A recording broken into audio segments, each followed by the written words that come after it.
nós vamos ler o versículo 3 e o versículo de número 4.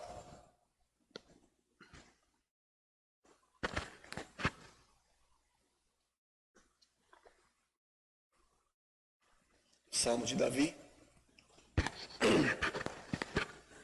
Salmo que ele escreveu quando ao seu pecado, Betseba. Todos acharam? Colocar de pé, que os irmãos que podem.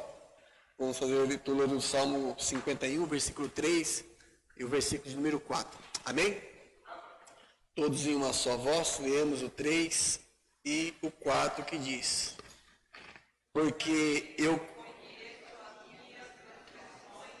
e o meu pecado está sempre diante de mim.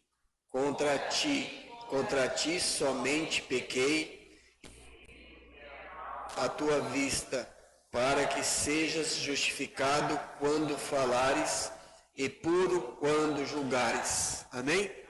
Pode sentar, irmãos.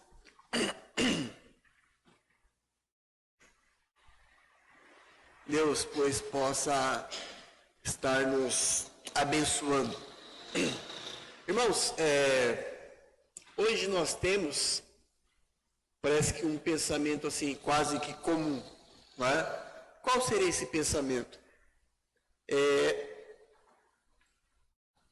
Ao que parece, no meio da cristandade, há um pensamento de que somente aquelas pessoas que são ímpias, que não conhecem a Cristo, têm a necessidade e até a obrigação de se arrepender. Nós sempre pregamos e pensamos acerca de arrependimento, e eu percebo que muitas vezes, quando nós falamos acerca do arrependimento, o que vem na mente de muitos cristãos são os perdidos, aqueles que não conhecem a Cristo, não é? E não é errado pensarmos dessa forma. Devemos pensar sim nessas pessoas de forma que eles venham sim a se arrepender, que eles venham a lançar os seus pecados aos pés de Cristo e venham assim receber o seu perdão, não é? Pensando nessas pessoas que não conhecem a Cristo, nós sabemos que o arrependimento, a Bíblia nos ensina que ele é essencial, na verdade, para o perdão dos pecados. E o perdão dos pecados é essencial para que a pessoa possa, então, ser salva, não é? O arrependimento é essencial para o recebimento deste perdão maravilhoso, né, o qual o Senhor tem oferecido àqueles que vêm até Ele arrependido. O arrependimento tem que, pelo menos o arrependimento bíblico e verdadeiro, ele tem que trabalhar, ele tem que agir no íntimo do coração das pessoas, não é? Ele tem que trabalhar bem no íntimo do homem, porque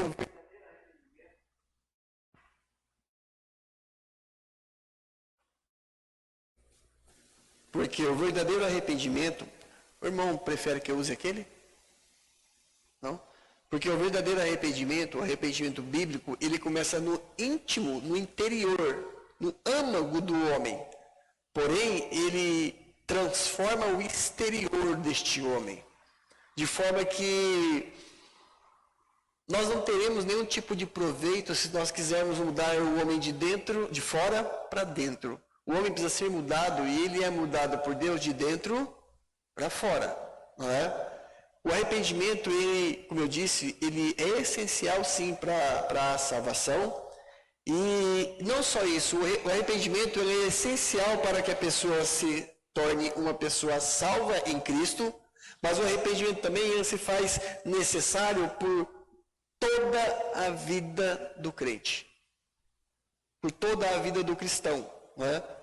Para que ele possa ter um bom relacionamento com Deus, é necessário que haja um arrependimento diário, porque diariamente nós pecamos. Para que haja uma boa comunhão entre o corpo de Cristo, é necessário também o arrependimento, porque nós pecamos diariamente uns contra os outros, né?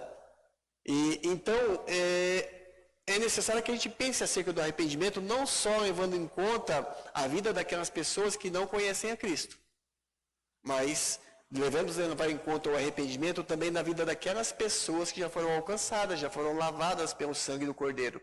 sabemos que o pecado não mais leva o crente à condenação eterna.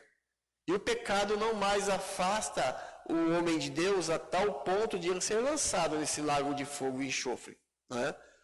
Porém, o pecado, ele ainda interfere no serviço que os crentes podem prestar a Deus.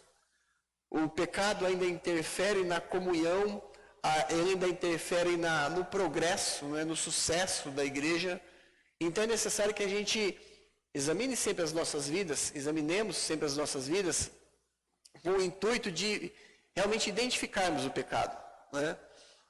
Eu sei que eu não vou acabar este assunto essa quinta-feira, mas o pecado, ele não deve achar morada em nossos corações. E como tratar o pecado de forma que ele não ache morada em nossos corações? É simples, nos arrependendo e confessando esses pecados a Deus. Né? 1 João 9 fala: se confessarmos nossos pecados, é óbvio, depois de termos se arrependido dele, a Bíblia diz que Deus é fiel e justo para nos perdoar o pecado e purificar de toda a injustiça. Não é? Então, o arrependimento ele deveria ser buscado em nossas vidas, tanto quanto nós buscamos muitas bênçãos de Deus, tanto quanto nós buscamos o serviço ao Senhor, não é? Seja na mesa de som, seja operando a câmera, seja pregando, seja na portaria, seja trazendo água, né, irmãos Arias, para a gente poder beber. Ele deveria ser buscado, não é? Porque quando nós nos convertemos, nós começamos a trilhar uma estrada que se chama santificação. Não é? A santificação ela te aproxima de Deus na questão da comunhão. A santificação faz com que você seja uma boa ferramenta na mão do Senhor, de forma que você possa dar um bom testemunho e possa falar de Cristo para as pessoas. Não é? A santificação também te faz um bom instrumento nas mãos do Senhor, te faz uma boa ferramenta na vida da igreja. Mas nós sabemos que santificação é o oposto de pecado. Não é? Porque santificação é se separar daquilo que desagrada a Deus. Aquilo que desagrada a Deus é pecado. E nós temos que entender, irmãos, que não existe atalho para a santificação. A santificação é um processo. E tem que ser um processo progressivo. Não é? Então, nessa caminhada chamada santificação, em vários momentos das nossas vidas, eu diria que até diariamente é necessário que haja o arrependimento. O arrependimento dos pecados cometidos ao nosso Deus. Porque esse pecado ele prejudica a visão do crente, espiritualmente falando, ele prejudica a audição do crente, ele prejudica a fala do crente. Não é? Mas como devemos lidar com o arrependimento? Não é? Nós sabemos que quanto à pessoa que não tem a Cristo, não é? O arrependimento envolve algumas sequências. E também na vida do crente ele envolve também algumas sequências. Né? Para que haja o arrependimento do pecado, e assim haja então uma conversão e uma salvação, ou para que haja também o arrependimento do pecado e haja uma reaproximação do crente ao Senhor e uma reaproximação do crente com o corpo e também uma reintrodução do crente dentro dos propósitos de Deus em relação à família, à igreja e à sociedade. Para que isso aconteça, o primeiro ponto que é necessário é que nós identifiquemos o pecado. Né? É necessário que nós identifiquemos o pecado, não é? Que nós o reconheçamos. Falando assim, irmãos, parece que é uma coisa bem simples, mas não é. Pode até ser simples quando nós temos em mente a pessoa que não conhece a Cristo. Mas quando nós temos em mente um irmão em Cristo, isso se torna muitíssimo complicado. Porque muitas vezes as pessoas não conseguem identificar o seu pecado, e quando você mostra o seu pecado a ela, em vez de ela se arrepender, ela avança em você. Não é? Dominada completamente, é óbvio, pela carne. Mas tanto a questão do arrependimento, do reconhecimento do pecado, tanto quanto na vida do ímpio como na vida do crente, este reconhecimento do pecado é um trabalhar do Espírito Santo, do Espírito de Deus. Na verdade, Deus é quem trabalha no coração. Deus é quem trabalha na mente do homem, para que, por meio do Espírito Santo, não é? O Espírito Santo não vem para fazer ninguém cuspir bola de fogo. Ele vem trabalhar no coração, vem nos confortar, nos consolar, nos lembrar das Escrituras, né? O irmão Eliseu mencionava aqui a confusão que existe hoje em dia. As pessoas pensam que o Espírito Santo é uma pílula de superpoder que você engole e consegue cuspir fogo, consegue soltar raio dos olhos. Não, não é nada disso. Não, pelo menos não é o que a Bíblia ensina.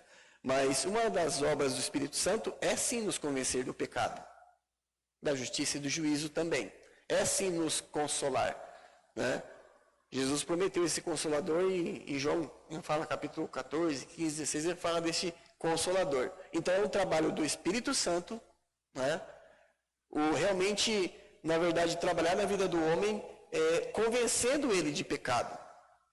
Quando a gente entende que é um trabalho do Espírito Santo, esta obra de convencimento do pecado, a gente consegue ter o coração mais calmo e procurar não querer esganar aquela pessoa que vem nos falar do nosso pecado.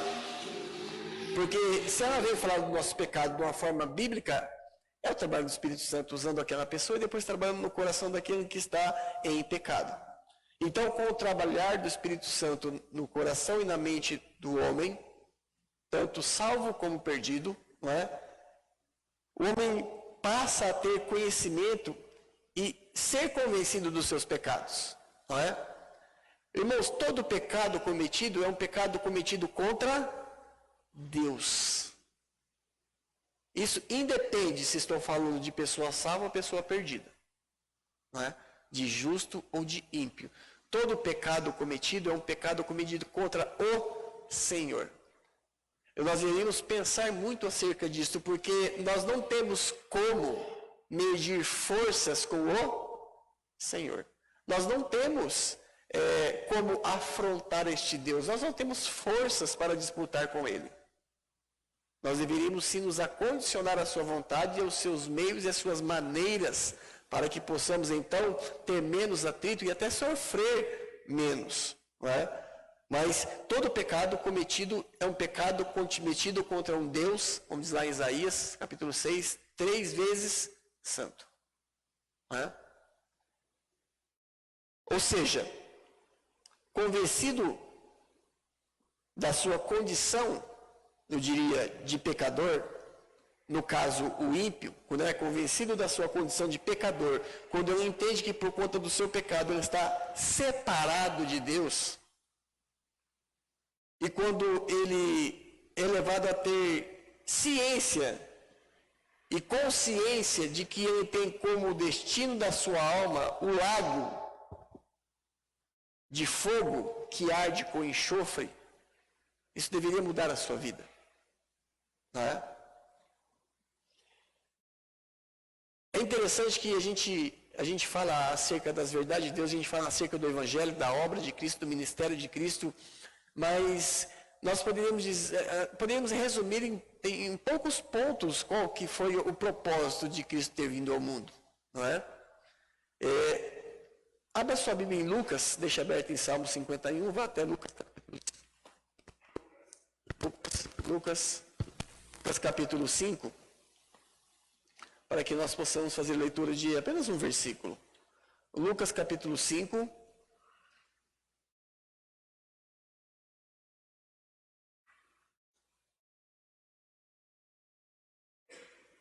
o verso de número 32. O Senhor Jesus diz assim: eu não vim chamar os justos.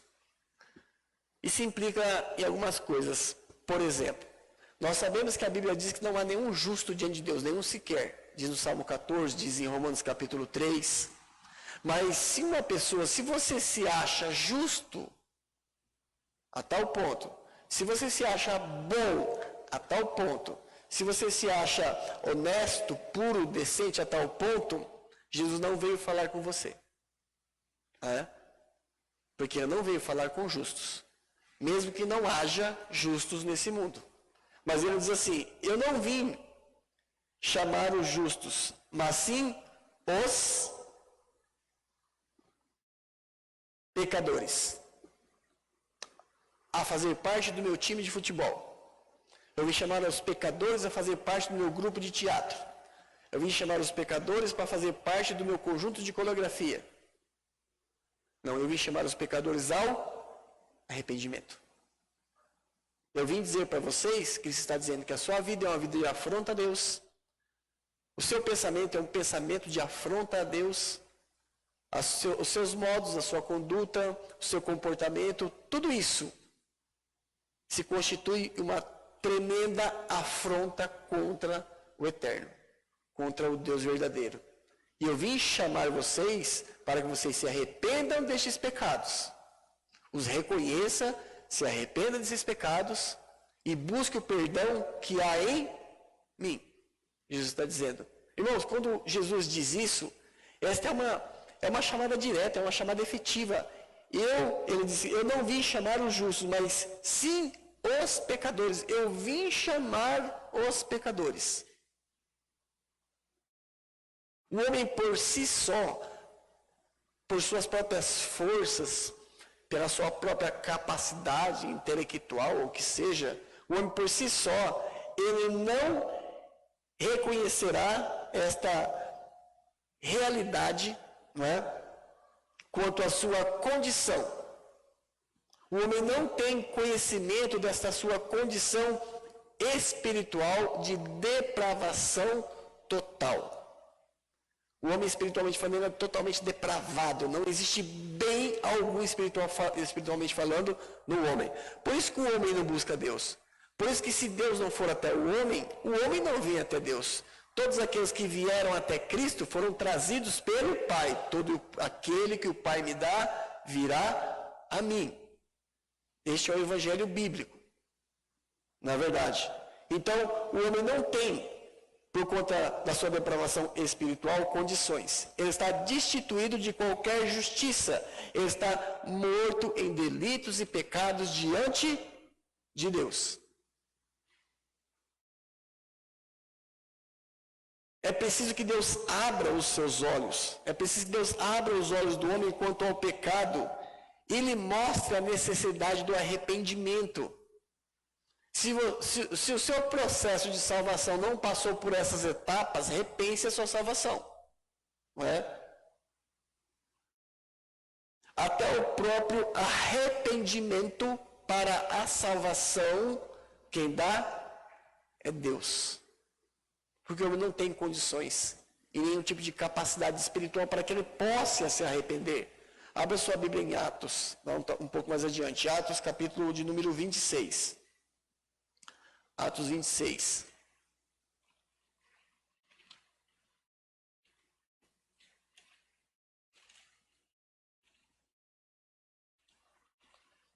Não é porque o homem não tem capacidade e força motora de se arrepender que ele não é responsável diante de Deus quando não se arrepende. Atos capítulo 26, o versículo de número 18. Amém? Aqui está dizendo assim, Paulo ele está falando da missão que Cristo deu a ele, né, repetindo o que aconteceu com ele no capítulo 9, aqui ele está repetindo para Agripa, e ele diz assim, o que nos interessa no versículo 18 diz assim, ó, que ele foi enviado para pregar o Evangelho, versículo 18, para lhes abrir os olhos. Perceba que não é a pessoa que tem o olho aberto, não é ela que abre, o olho dela é aberto, para lhes abrir os olhos. É como eu disse assim, eu abri os olhos do Azarias, não foi ele que abriu os próprios olhos. Diz assim, para lhes abrir os olhos, não é? Para que possa ver a sua real condição. Porque se Deus não abrir os nossos olhos, nossa mente, a gente não vai conseguir enxergar a sujeira, a podridão que há em nós, espiritualmente falando. Você vai estar como um cadáver ambulante, pensando que é a pessoa mais limpa e cheirosa do mundo. Mas diz assim, para Deus enviou Paulo pregando o Evangelho para lhes abrir os olhos, veja só, e das trevas os converter à luz. É Deus quem faz a obra. né? É Deus que também faz isso. E do poder de Satanás a Deus, a fim de que recebam a remissão dos pecados e herança entre os que são santificados pela fé em mim. Só diante de um trabalhar, mediante esse trabalhar de Deus, o homem conseguirá ver a sua situação de pecador, né? Porém, mesmo que uma vez você alcance a condição de salvo, porque essa é uma condição, não é um sentimento, você ainda assim pode se perder em meio ao pecado, de forma que o pecado tome conta da sua vida e você perca muito dos privilégios que você já havia alcançado no serviço ao Senhor. Você pode prejudicar a sua vida espiritual, você pode prejudicar a si próprio, você pode prejudicar a sua família, você pode prejudicar a sua igreja, você pode se prejudicar no trabalho, você pode se prejudicar de várias maneiras. Não é? Nós vemos isto na vida do próprio Davi, que escreveu esse salmo, não é? Que só conseguiu ver o seu próprio pecado quando ele foi afrontado por Deus. Porque o homem, irmãos, é assim, ele pode achar tantas delícias em meio ao pecado que ele sente prazer em estar ao meio do pecado. A não ser que Deus trabalhe diretamente na vida deste homem. Agora eu estou falando de pessoas salvas. Não é? O irmão se lembra do filho pródigo? Deus o largou até que ele andasse em todo tipo de lamaçal. Até que um dia ele fala assim, está errado. Está errado. Porque eu estou nessa situação, sendo que poderia estar debaixo dos cuidados da bênção do Senhor. E ele fala assim, eu vou voltar para minha casa e vou dizer ao meu pai, pai, pequei contra o céu perante ti. O pecado, irmãos, ele degrada a pessoa. E o único remédio para o pecado se chama arrependimento. Somente por meio do arrependimento. Abra suas Bíblias em 2 Samuel, voltando lá atrás. 2 Samuel. Antes que tivesse reis lá. Aqui já tem rei, né? Porque Samuel está falando com o rei. 2 Samuel, capítulo 12. Se a Bíblia for igual a minha, é página 476. Nós vemos essa questão de o cristão estar tão envolvido com o pecado, de ele estar tão tomado pelo pecado, que o pecado lança sobre ele uma cegueira tal que ele não consegue enxergar as atrocidades que ele tem cometido contra o Deus que havia o salvado, o havia o lavado e estava então também o sustentando. Então nós vemos aqui na vida de Davi que ele só viu o seu próprio pecado quando Deus mandou o profeta Natan na casa dele para abrir os olhos dele, para que ele pudesse ver os pecados dele. Por isso, irmãos, não se zangue quando Deus mandar os teus servos para que você não existe, mas para que você seja ajudado a identificar os seus pecados, para que você possa tratá-los por meio do arrependimento e da reconciliação. 2 Samuel capítulo 12, aqui Davi já havia adulterado com Betseba, já havia cobiçado a mulher do próximo, já havia adulterado, já havia mandado matar o esposo de Betseba, não é? Diz assim, versículo 1, e o Senhor, veja só, né? É um servo de Deus que sempre faz essas coisas, e o Senhor enviou Natan a Davi. Natan era o profeta. E apresentando-se a Davi, disse-lhe, ele chega até Davi, porque Deus mandou que ele fosse à casa de Davi, chega lá, ele senta com Davi, todo despretensioso, não é? Davi acha que ele veio para, de repente, comer um pão com manteiga, tomar um cafezinho da tarde e tal, e ele senta com Davi e começa a contar uma história para Davi. Até então, Davi está achando que tudo está bem, né? Porque é assim, você acha que tudo está bem. Ah, eu tenho ido na igreja, não todo culto, mas tenho ido. Né? Tudo está bem. Ah, eu tenho lido a Bíblia, não todo dia, mas tenho lido. Né?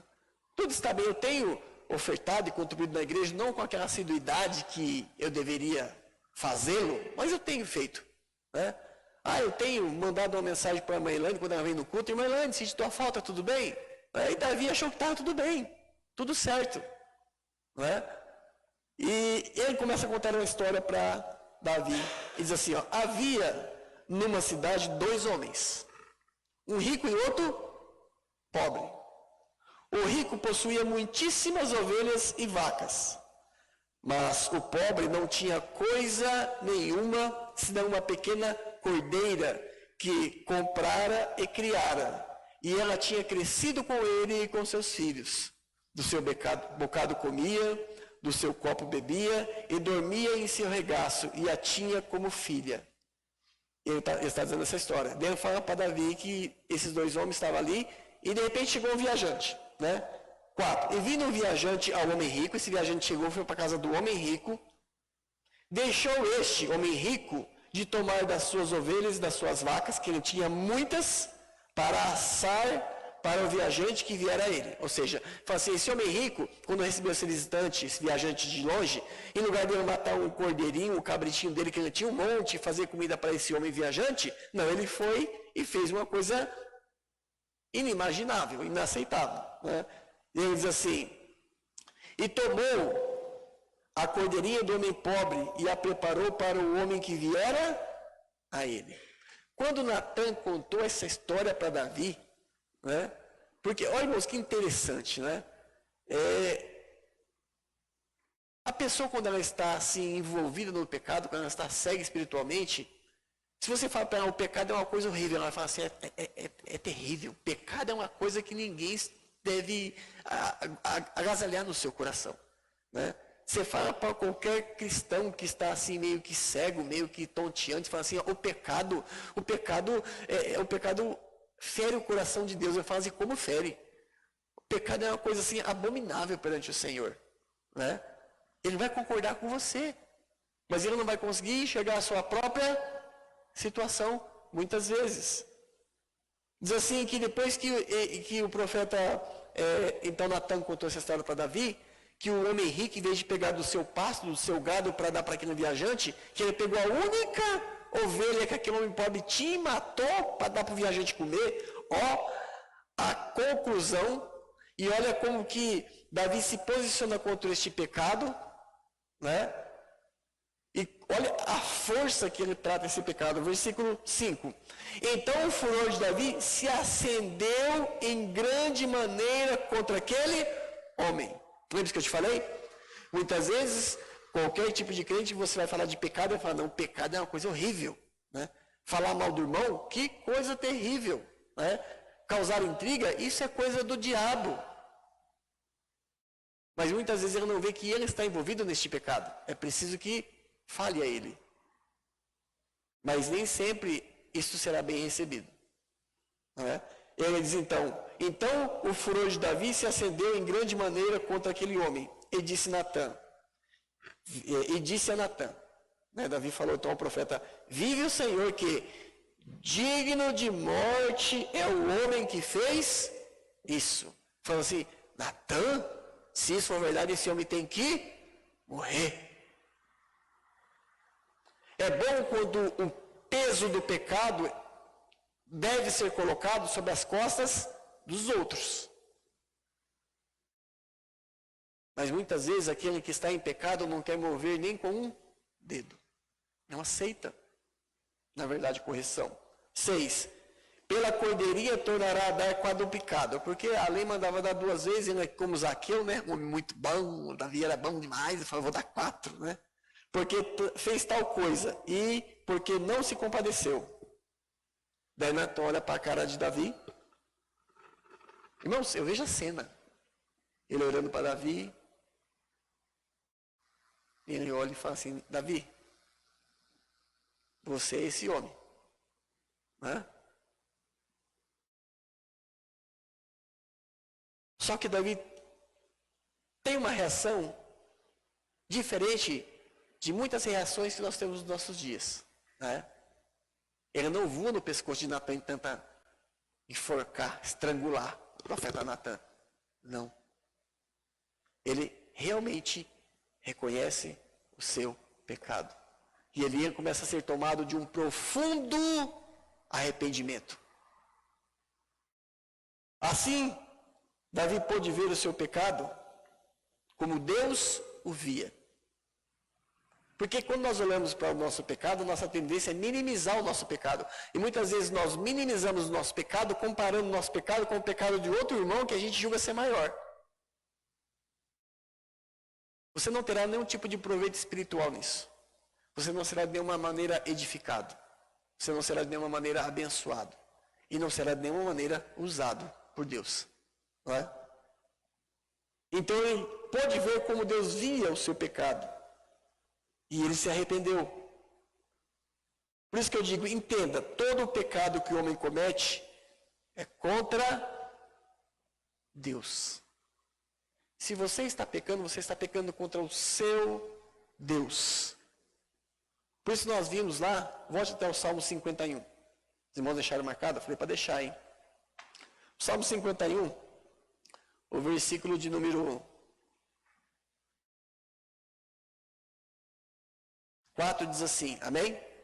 Davi está tratando justamente desse ocorrido. E ele diz assim no versículo 4, contra ti, ele está falando com Deus, contra ti, somente pequei, e fiz o que era mal à tua vista. Fiz o que era mal à tua vista. Davi se sentiu como um pecador. E nada mais do que um pecador. Ali, irmãos, acabou o rei, né? Ali acabou o líder da nação. Ali acabou aquele que as mulheres cantavam, Saul matou os seus milhares, Davi matou os seus 10 milhares. Não. Ali acabou todas as honras, acabou todas as glórias, acabou toda a soberba, toda a luxúria, todo o poder. Tudo acabou, porque Davi se viu como um pecador. E debaixo da régua do pecado, aquela régua horizontal, todos nós somos iguais. Porém, cada um trata o seu pecado de maneira diferente. Uns não permitem que o pecado consuma a sua vida, nem a sua alegria. Já outros permitem. Alguns tratam o seu pecado, outros jogam ele debaixo do tapete.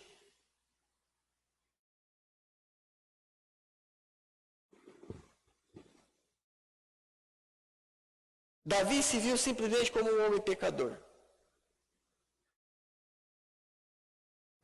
Antes mesmo de um homem vir a Cristo, ou antes de um homem realmente se reconciliar com Deus, por conta da vida que ele leva, está levando aquela vida dissoluta, como filho pródigo, ou uma vida cristã meia boca, relaxada, antes que ele se reconcilie com Deus, ele é preciso que ele tome real convicção e real consciência da sua verdadeira situação de pecador. As pessoas precisam ouvir que elas são pecadoras. As pessoas precisam entender que elas são pecadoras. E tudo que elas conseguem com Deus é por meio da graça, mediante o arrependimento e o perdão dos seus pecados. Seja salvação, seja bênção, seja conforto, consolo, comunhão, seja a alegria da salvação, seja a esperança. Andar abraçado com o pecado é a mesma coisa que você andar abraçado com um corpo morto, apodrecendo. É preciso que você se livre dele, se arrependa e deixe o pecado.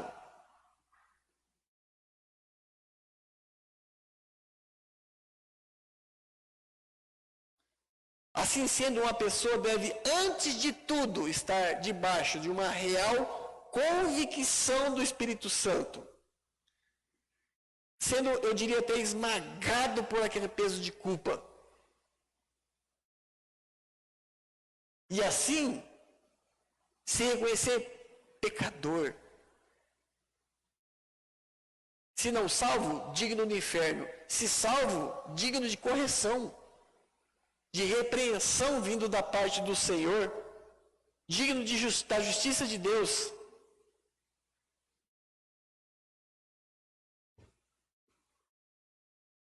Ele deve entender quais as implicações do pecado nas suas consequências imediatas e nas suas consequências eternas.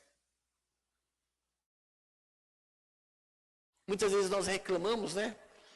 Lamentações, não vou lembrar o versículo, fala assim: de que se queixa o homem vivente? Queixe-se cada um do seu próprio pecado. Com o pecado, ou em meio ao pecado, não se constrói nada que valha a pena. Não se constrói nada que preste. Seja relacionamentos, seja bens materiais, nada. O pecado cega a pessoa de maneira que ela não consiga ver a sujeira da sua alma, a sua condição real. A tal ponto que ele se coloca a favor do pecado contra a justiça, a favor do pecador contra o justo, a favor do diabo e contra Deus.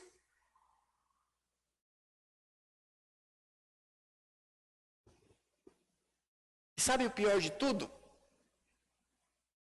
É que ele pensa: está tudo bem, não se preocupe, eu estou bem. Não é? A condição de uma pessoa, falando de ímpios, sem Deus, não é só que ela está sem Deus, ela é inimiga de Deus por conta dos seus pecados. Ela é inimiga. Romanos 8,7, eu vou ler para os irmãos, diz: portanto, a inclinação da carne é inimizade. Inimizade é tirar, hostilidade. A inclinação da carne é inimizade.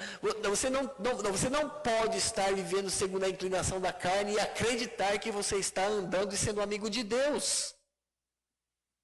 Porque a inclinação da carne é inimizade contra Deus. Porque a carne, ela não é sujeita à lei de Deus. Ela não só não é sujeita por vontade, como ela não tem condições, nem em verdade pode ser, Romanos 8,7. Então não espere que você esteja agradando a Deus enquanto você está sendo levado pela carne, vivendo na inclinação da carne, vivendo em pecado e não tratando o seu pecado por meio do reconhecimento e do arrependimento.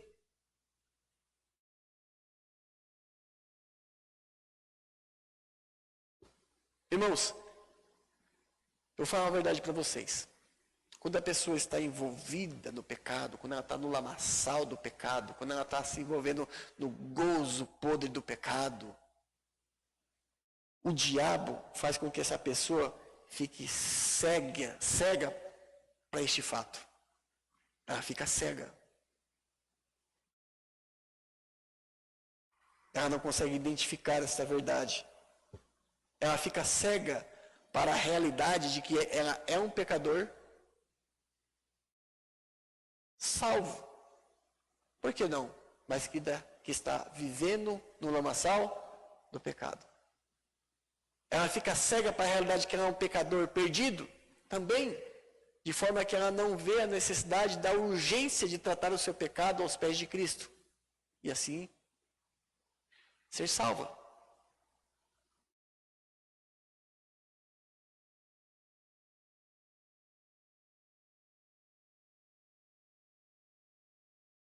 Existem dois tipos de pecado, de pecador. O pecador sem Cristo que caminha para o inferno e o pecador com Cristo que se encontra afastado de Deus. Quando digo afastado de Deus, não é que ele está trancado dentro de uma caverna.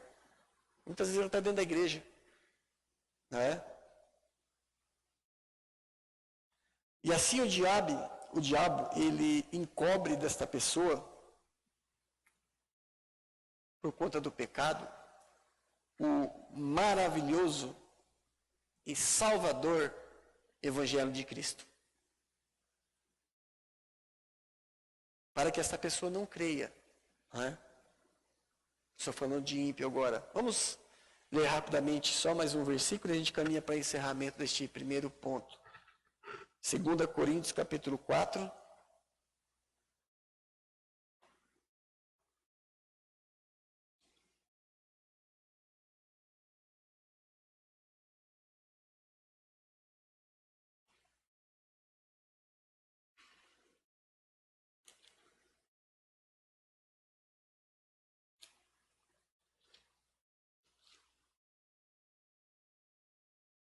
O versículo 3 e o versículo 4 diz assim, amém? O diabo encobre desta pessoa que está perdida em meio ao pecado, um maravilhoso Redentor e Salvador Evangelho de Cristo para que essa pessoa não creia nele. 2 Coríntios 4, 3 diz, mas se ainda o nosso Evangelho está encoberto, não é conhecido, não é entendido, não é aceito, não é abraçado, para os que se perdem está coberto.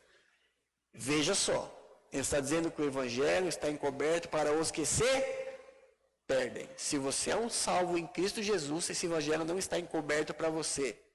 Não só na questão da salvação, do arrependimento, do reconhecimento do pecado, do arrependimento, do perdão e da salvação e da graça, mas todo ele. Versículo 4. Ele fala assim, nos quais, esse que tem o Evangelho encoberto para si, os deuses deste século, que é o diabo, ele fez o quê? Cegou o entendimento. Entendimento em relação ao quê? Ao Evangelho de Cristo. Ele cegou o Evangelho, o entendimento em relação ao quê? Aos conhecimentos da verdade de Deus. Não é? E o diabo tem poder para cegar, sim. Cegou Davi, irmãos. Está cegando essas pessoas que estão caminhando para o inferno, não cegaria a mim, não cegaria a você? Nos quais o Deus deste século cegou o entendimento dos incrédulos, para que não lhes resplandeça a luz do Evangelho da glória de Deus, que é a imagem da glória de Cristo, que é a imagem de Deus. Você já se reconheceu como um pecador contra Deus? Hã?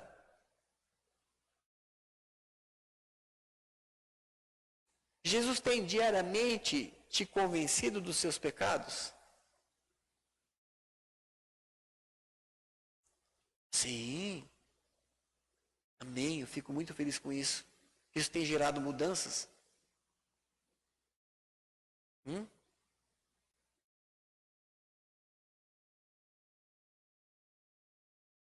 Para aqueles que não são salvos ainda, os seus pecados levarão essas pessoas à condenação eterna no inferno, longe de Deus. Mas, se você é um salvo, redimido, comprado pelo precioso sangue de Cristo, eu te pergunto, seus pecados têm te mantido afastado de Deus?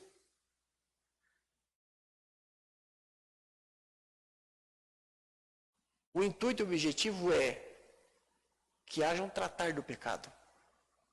O intuito e o objetivo é que haja o arrependimento. O intuito e o objetivo é que haja uma reconciliação.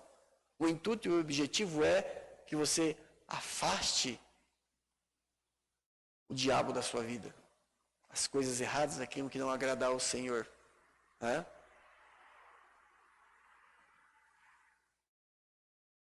E o bom é que isso aconteça sem que seja necessário que venha um homem de Deus bater palma na sua porta, sentar com você e contar uma história, parece um filme de nazista, para que você entenda o que está acontecendo com a sua vida. E para que você possa se emendar com Deus. Né? Então, o primeiro ponto é reconhecimento de pecado. Em uma instância ou outra, todos nós somos pecadores. E todos nós precisamos nos tratar por meio do arrependimento, né?